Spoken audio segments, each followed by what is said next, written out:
வனவிலங்கு சரணாலயம் NMMS question and answer. The student of Panchayat Union Middle School, Periyakadambur, will answer to the question asked by teacher.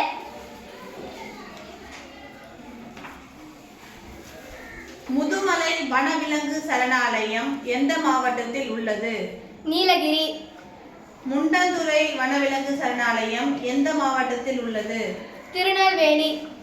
Kodiyakkarai வனவிலங்கு சரணாலயம் எந்த மாவட்டத்தில் உள்ளது? நாகப்பட்டினம்.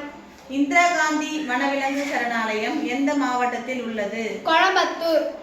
களக்காடு வனவிலங்கு சரணாலயம் எந்த மாவட்டத்தில் உள்ளது? திருநெல்வேலி. பறவைகள் சரணாலயம். வேட்டங்குடி பறவைகள் சரணாலயம் எந்த மாவட்டத்தில் உள்ளது? சிவகங்கை. காரைவெட்டி பறவைகள் சரணாலயம் எந்த மாவட்டத்தில் உள்ளது? அரியலூர். வெள்ளோட் பறவைகள் சரணாலயம் எந்த மாவட்டத்தில் உள்ளது? ஈரோடு. வேடந்தாங்கல் பறவைகள் சரணாலயம் எந்த மாவட்டத்தில் உள்ளது? செங்கல்பட்டு.